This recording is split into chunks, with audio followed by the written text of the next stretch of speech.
Okay, welcome back to our third online maths lesson. Hopefully you're getting the hang of this a little bit now. Today's lesson is going to be a little bit shorter because the task I'm going to give you to do by yourself is a little bit longer. So we're going to start by just consolidating a little bit on the last 2 days learning.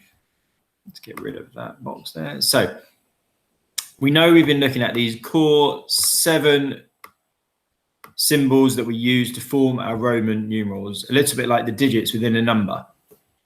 I is 1, V is 5, X is 10, L is 50, C is 100, D is 500, and M is 1000.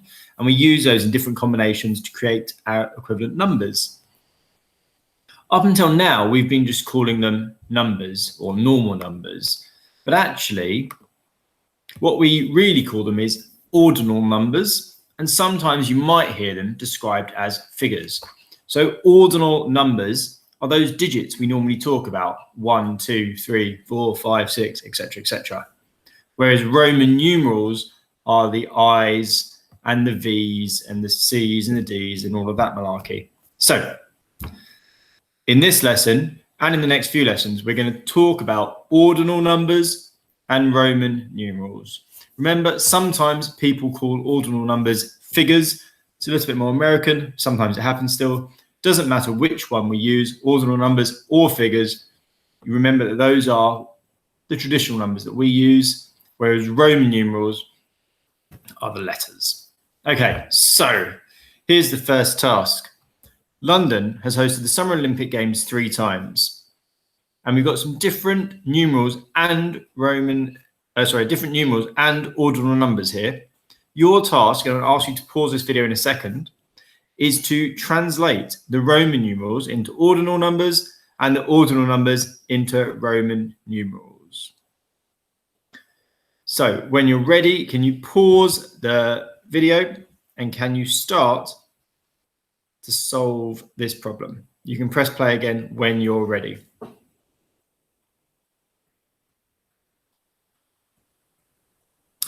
Brilliant. Okay, we're not going to go through all of the answers today. I'm going to rely on you to start checking for yourself. So the next task, which you can find on page 184, I know that's really blurry, page 184 of your textbook, your workbook, sorry. There's a task here. It's quite a tricky task, and I think it's going to take a little bit of patience. And to do this, you're going to have to be really neat with your presentation. We've done this task before with digits, but this time you're doing it Roman numerals. So you've got what we used to call digit cards. Let's call them numeral cards for today.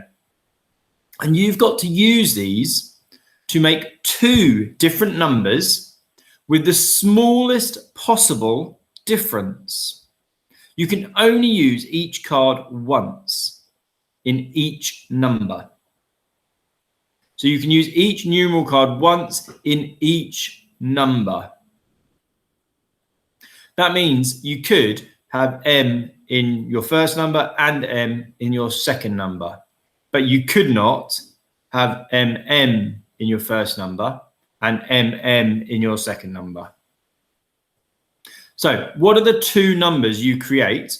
Can you write them in ordinal and Roman numerals that have the smallest possible difference? And then what is the difference between those numbers when you write them in Roman numerals? If you do find that a piece of cake and it's really easy, then I've got an extra challenge for you today. Can you do the same task, but this time you can only use each card once? So you can't use M in your first and your second number, only in your first number. Hopefully that makes sense. I've put a copy of this page into the PDF. Tomorrow's lesson isn't going to be a video. It's going to be some written tasks because there's some extended questions. And then I've got an online test for you to take.